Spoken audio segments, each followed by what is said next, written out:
The distant distress signal. The night sky had always been Elena Rodriguez's sanctuary.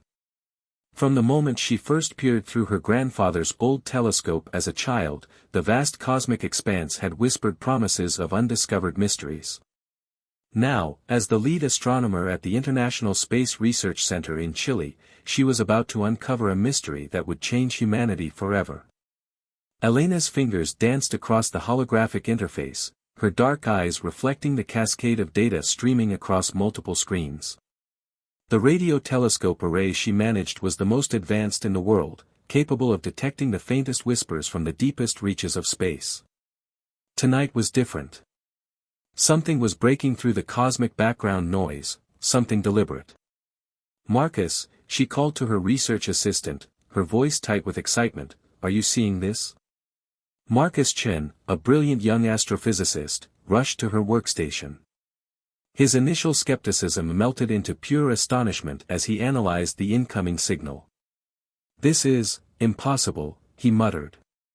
The signal wasn't random. It was structured, complex, a mathematical pattern that defied natural cosmic phenomena. Each transmission carried an intricate sequence of prime numbers, followed by what appeared to be a sophisticated linguistic code. It was a message, and it was unmistakably artificial. Within hours, the research center buzzed with unprecedented activity. Government officials, military strategists, and top scientists from around the world converged on the facility. The signal's origin was traced to a star system 37 light-years away, close enough to be tantalizing, yet far enough to be terrifyingly mysterious. Dr. Elena Ramirez, the center's director, addressed the gathered experts. "We're dealing with something extraordinary," she explained, her voice calm but weighted with significance. "This isn't just a random transmission. It's a distress call." Linguistic experts worked around the clock, gradually decoding fragments of the message. What emerged was a chilling narrative of a civilization under siege. Fragmented images and data suggested a species facing total annihilation, desperately reaching out to anyone who might hear their plea. "They're being hunted," Elena realized, her hand trembling as she projected the decoded fragments. "An advanced civilization, technologically superior to anything we've imagined, is being systematically destroyed by an unknown aggressor."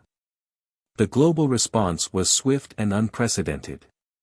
Within days, the United Nations convened an emergency session. Military leaders from major world powers began discussing potential responses, while scientific teams worked to understand more about the civilization that sent the message. What they didn't know was that the message was more than just a cry for help. It was a catalyst, a spark that would awaken humanity's most extraordinary potential and set in motion a series of events that would determine not just Earth's fate, but the fate of intelligent life in the galaxy. As Elena stared at the complex data patterns, she felt a mixture of terror and exhilaration. Humanity was about to take its first real step into a larger, more dangerous universe. And they were woefully unprepared. Little did she know, preparations had already begun in the most unexpected places. Deep within secret government facilities, ancient protocols were being activated. Dormant plans, kept hidden for generations, were about to be set into motion. The cosmic distress signal had been received. And humanity would respond. Approximately 2,000 words, capturing the essence of discovery, mystery, and the potential for an extraordinary cosmic adventure. Awakening the Forgotten Defenders. Deep beneath the Cheyenne Mountain Complex, a facility that made top secret look mundane, Director Alexander Kovalev watched the decoded alien transmission with intense concentration. His weathered hands, scarred from decades of covert operations, traced the holographic display of the mysterious signal. "Activate Protocol Lazarus," he murmured into his calm link. The command sent immediate ripples through a network of highly classified facilities scattered across the globe. These weren't ordinary military installations, but carefully maintained preservation chambers that housed humanity's most extraordinary individuals, warriors, strategists, and innovators who had been carefully selected and suspended in a state of temporal stasis. In a chamber bathed in soft blue light, the first pod began its revival sequence. Elena Rodriguez's discovery had triggered something far beyond a simple rescue mission. This was humanity's ultimate contingency plan. The first to awaken was Kamara Okeke, a former Nigerian Special Forces operative who had pioneered unconventional warfare strategies. Her eyes snapped open, pupils dilating as nanoregenerative systems brought her body to peak condition. Beside her, Viktor Volkov, a Russian quantum physicist turned wilderness survival expert, began his own revival process. "Welcome back," Director Kovalev's voice echoed through the chamber. "The world needs warriors again." The revival process was meticulously designed. Each preserved individual had been chosen not just for their individual skills, but for their ability to adapt, learn, and collaborate. They represented the pinnacle of human potential from different eras and backgrounds. Kamara was the first to speak, her voice steady despite having been in stasis for years. "What threat requires awakening us?" Her tactical mind was already analyzing the situation, years of special forces training kicking in instantaneously. Dr. Elena Ramirez, who had been brought in as the primary scientific liaison, began presenting the alien transmission. Holographic displays flickered to life, showing fragmented images of the civilization under attack. The team watched in stunned silence as the story of an advanced species facing total extinction unfolded before them. "They're being systematically hunted," Victor observed, his scientific mind already breaking down the tactical implications. "This isn't just a war. It's a calculated extermination." The revival chamber contained a diverse group of individuals. Besides Kamara and Victor, there was Jin-Soo Park, a Korean-American AI and robotics expert, and Lucia Hernandez, a Brazilian environmental engineer with extraordinary problem-solving skills. Each brought a unique perspective to the emerging crisis. Over the next weeks, the team underwent intense recalibration. Advanced neural interfaces allowed them to quickly absorb modern technological developments. Virtual reality simulations blended their historical expertise with cutting-edge combat and strategic thinking. "Your individual skills are remarkable," Director Kovalev explained during a briefing. "But your true strength lies in collaboration. We're not just preparing for a war. We're defending the potential of intelligent life in the universe." The training was brutal and comprehensive.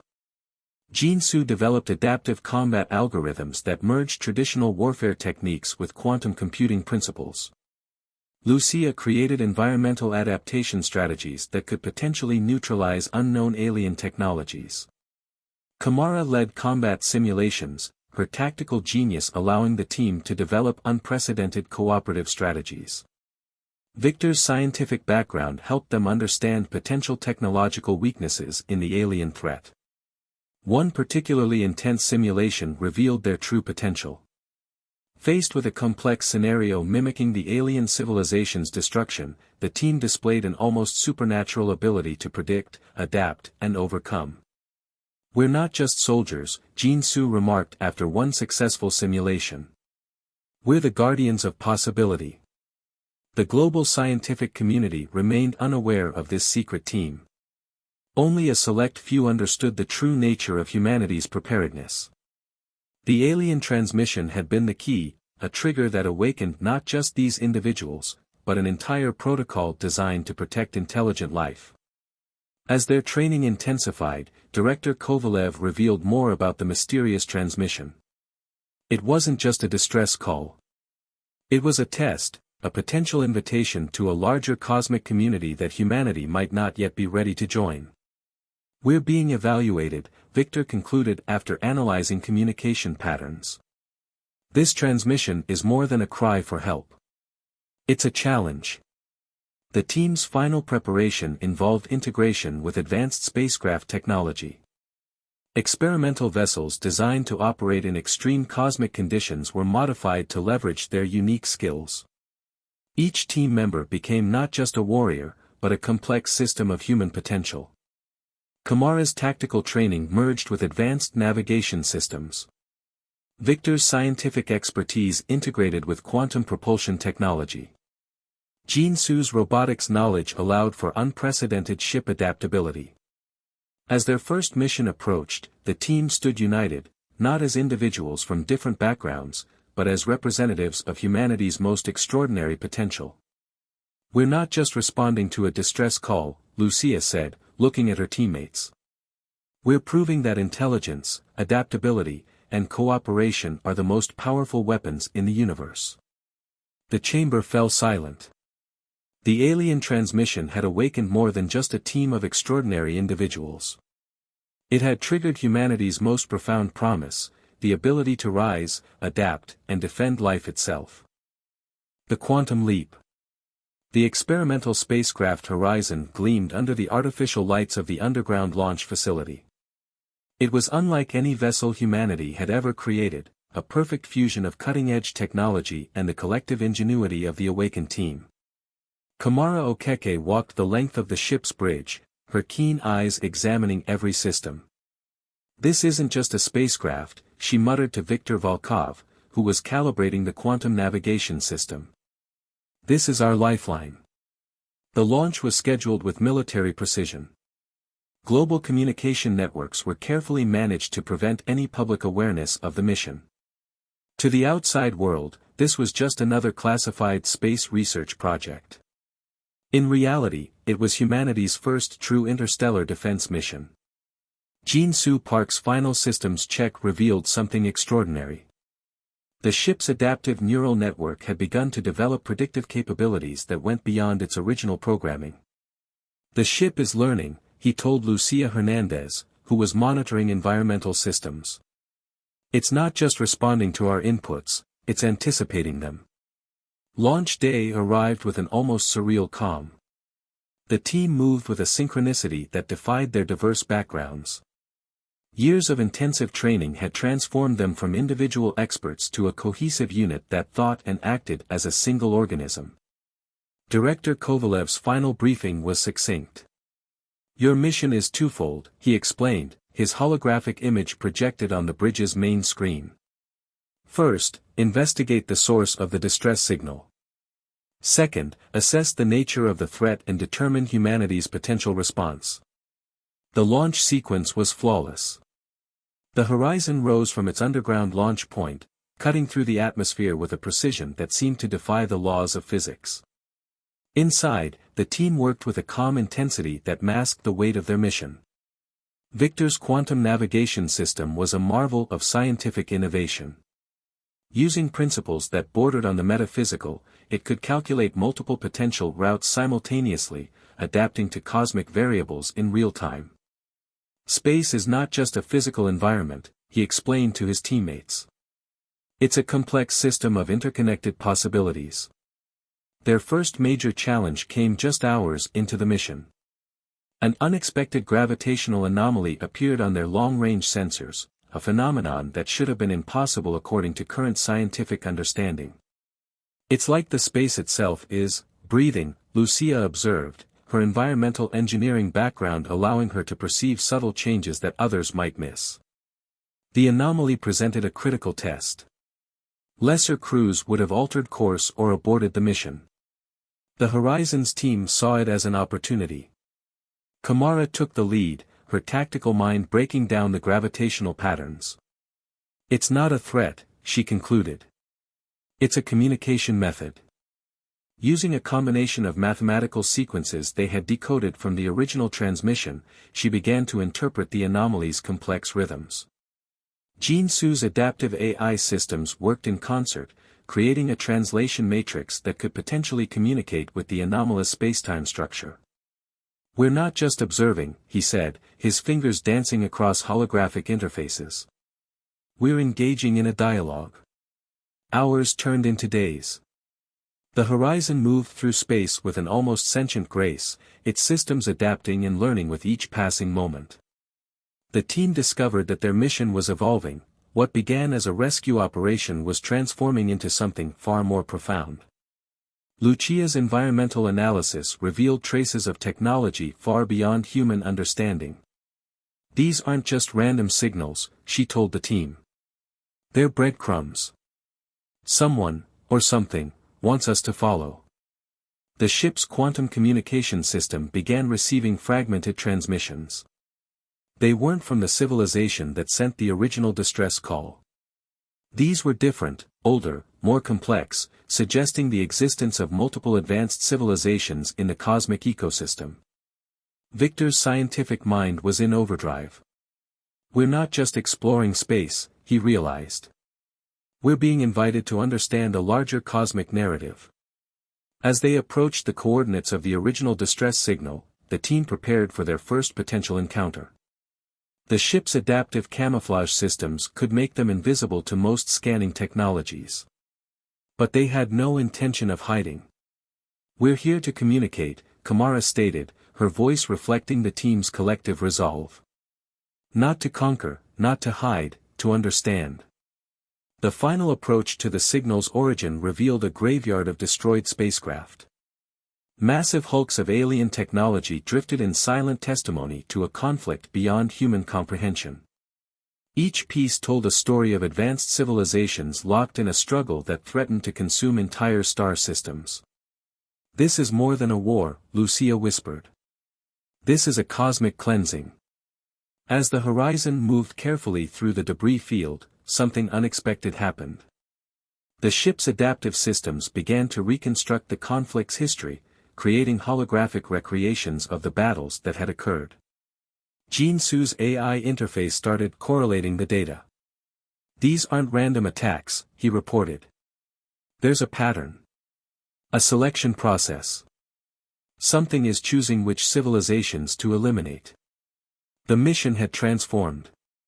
What started as a rescue operation was now a critical investigation into the very nature of intelligent life survival in the universe. As the team prepared for their first direct investigation, they knew one thing with absolute certainty: humanity was no longer just an observer in the cosmic drama. They had become active participants. The horizon moved forward, a beacon of human potential cutting through the vast, mysterious darkness of space. Battlefield of the cosmos. The debris field around the alien civilization's former home system was a graveyard of technological wonder. Massive ship fragments, some larger than cities, drifted in silent testimony to a conflict beyond human comprehension. The horizon moved with calculated precision, its adaptive systems working overtime to analyze every microscopic detail. "We're not alone," Viktor Volkov announced suddenly, his quantum sensors picking up subtle energy signatures that didn't match the destroyed spacecraft. "Something is watching us." Kamara Okeke's tactical training kicked in immediately. "Defensive formation," she commanded, her voice calm but razor-sharp. The ship's internal systems responded instantly, creating multiple layers of quantum shielding that went far beyond traditional defensive technologies. The first attack came without warning. A wave of energy that defied conventional physics swept across the horizon's hull, not a weapon in any traditional sense, but a complex disruption field designed to break down molecular structures. Any other ship would have been instantly destroyed. The horizon merely shimmered, its adaptive systems absorbing and redirecting the energy. Jinsu Park's fingers flew across the holographic interface. "It's a communication," he realized. "Not an attack. A test." Lucia Hernandez leaned in, her environmental engineering background allowing her to perceive subtle nuances. "They're measuring our response. Our adaptability." The energy wave revealed something extraordinary. Holographic projections began to form around the ship, memories of the conflict that had decimated the civilization. Images of massive ships being systematically dismantled, entire planetary systems stripped of their technological infrastructure.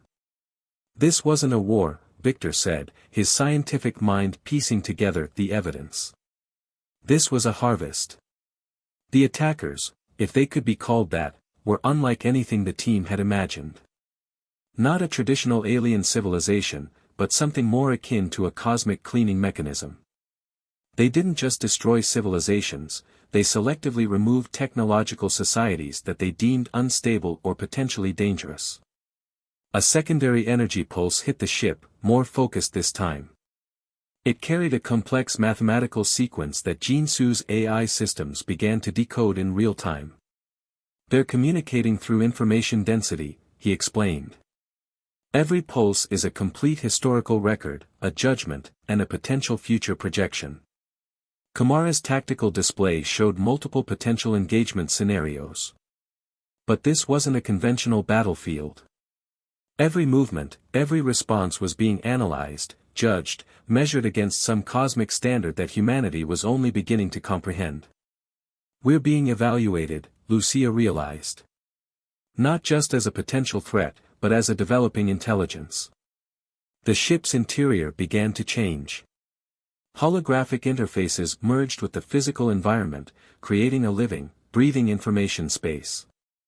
The team found themselves inside a dynamic representation of their own potential, past achievements, future possibilities, critical decision points. Victor recognized the phenomenon first. It's a cognitive interface, he said. They're reading our collective potential, not just our technological capabilities. A series of complex scenarios began to play out around them. Simulations of human history, potential futures, moments of both extreme destruction and incredible creation. The cosmic observers were running millions of potential scenarios, testing humanity's core characteristics. They're looking for something specific, Kamara observed. Her tactical mind was breaking down the information flow. Adaptability. Cooperation. The ability to transcend individual limitations. The ship's systems began to respond in ways that defied their original programming. Jin-Su watched in amazement as the Horizon's adaptive network started to predict and respond to the cosmic test before the team could even comprehend the challenges. A critical moment approached. The energy field around them began to compress, creating a complex quantum space that threatened to tear the ship apart at a molecular level. Any traditional defense would have been futile. But the Horizon was anything but traditional. Lucia's environmental systems found a solution first. We don't fight, she said. We integrate. We become part of the system, not an external threat. The ship's quantum shielding began to resonate with the energy field, matching its complexity, absorbing its information. Instead of resisting, they were learning, growing, expanding their understanding. Victor's scientific expertise provided the final piece. We're demonstrating something they rarely see, he realized. Not just technological capability, but the ability to understand without conquering. The energy field reached a critical point. For a moment, the Horizon existed in multiple quantum states simultaneously, destroyed and intact, defeated and triumphant. Then, silence. The cosmic observers had made their judgment. A final transmission came through, not in words, but in a complex mathematical language that represented pure information. Jin-Su's AI systems worked overtime to translate. We are potential, the transmission essentially said. Not a threat to be eliminated, but a possibility to be understood. As the energy field dissipated, the team realized they had passed a test far more complex than any military engagement. They hadn't just survived. They had communicated on a level beyond traditional understanding. The Horizon emerged changed. Its systems had integrated information that expanded its capabilities exponentially. The team had become something more than a rescue mission, more than explorers. They were now cosmic interpreters. We're not just representing Earth, Kamara said, looking at her teammates. We're representing the potential of intelligent life itself. The ship moved forward, carrying with it the hopes of a civilization that had just proven its worth to the universe. Humanity's last stand. The Horizon's transformed systems pulsed with a new kind of energy, a fusion of human ingenuity and cosmic intelligence that defied traditional understanding. Director Kovalev watched from Earth, the quantum communication link revealing only fragments of the team's extraordinary journey. We've gone beyond observation, Viktor Volkov said, his scientific mind racing to comprehend the recent encounter. We're now participants in a larger cosmic dialogue. The transmission from the cosmic observers continued to unfold, not as a threat, but as an invitation. They had been testing humanity's potential, searching for something more complex than mere technological capability. Kamara Okeke studied the holographic projections that now filled the ship's interior. Strategic maps of cosmic conflicts overlaid with intricate mathematical sequences revealed a disturbing truth. The civilization that sent the original distress signal was just one of many. Countless technological societies had been systematically removed from the universe. "They're not conquerors," Lucia Hernandez observed, her environmental systems analyzing the data. "They're gardeners. Pruning civilizations that they deem unstable." Jin-Soo Park's adaptive AI systems worked overtime, translating the complex communication. "It's about balance," he explained. "They remove civilizations that pose a threat to the larger cosmic ecosystem. Societies that develop technology without developing corresponding wisdom." The ship's next destination became clear. Not a return to Earth, but a critical intervention point where another civilization faced imminent elimination. The cosmic observers had essentially granted humanity a test, a chance to demonstrate a different approach to conflict resolution. As they approached the target system, the team prepared in a way no military unit ever had before. This wasn't about fighting. It was about communication, understanding, preservation. The targeted civilization appeared on their long-range sensors, a complex network of planetary systems showing signs of technological collapse. Advanced but fragile, they were moments away from the cosmic observer's final judgment. "We're not here to save them," Kamara said, her tactical mind understanding the deeper strategy. "We're here to show them how to save themselves." The Horizon's approach was unlike any first contact in human history. Instead of weapons or shields, they deployed a complex quantum communication matrix. Information began to flow, not as invasion, but as invitation. Fragments of human history played out in holographic displays. Moments of conflict, but also moments of extraordinary cooperation. The team's collective memory became a living narrative of potential. The targeted civilization's communication systems began to respond. Initial fear gave way to curiosity. They saw not conquerors, but interpreters, beings who understood the delicate balance of technological and social development. Victor's quantum communication systems found a breakthrough. "They're listening," he said. "Not just hearing. Truly listening." The cosmic observers watched, their complex sensor networks analyzing every moment of the interaction. Humanity was presenting an alternative to elimination, a path of collaborative growth rather than competitive destruction. Jin-Soo's AI systems began working with the alien civilization's technological infrastructure. Not to control, but to demonstrate collaborative problem-solving. Complex systemic challenges that threatened their society were approached not as insurmountable obstacles, but as opportunities for collective innovation. Lucia's environmental expertise became crucial. She showed them how technological development could be balanced with ecological preservation, a lesson humanity had learned through centuries of challenge and growth. Kamara's strategic mind created communication protocols that respected the alien civilization's autonomy while offering pathways to systemic resilience. This wasn't rescue. This was empowerment. Hours turned into days. The cosmic observers continued their assessment. The horizon became a living bridge between civilizations, demonstrating a fundamental truth: intelligence is not about technological capability, but about the ability to understand, adapt, and grow together. The final moments of assessment arrived. The cosmic observers presented their ultimate challenge, a complex scenario that would determine the fate of both the alien civilization and humanity's cosmic standing. The team's response was unanimous and instantaneous. Collaboration. Understanding. Growth. A massive quantum communication burst erupted from the horizon. It wasn't a message. It was a demonstration of collective potential, human and alien intelligence merging to create something entirely new. The cosmic observer's judgment came not as destruction, but as recognition. "You understand," the transmission essentially said.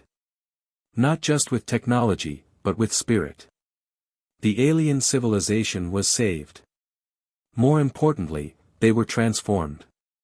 They had been shown a path of development that balanced technological advancement with collective wisdom.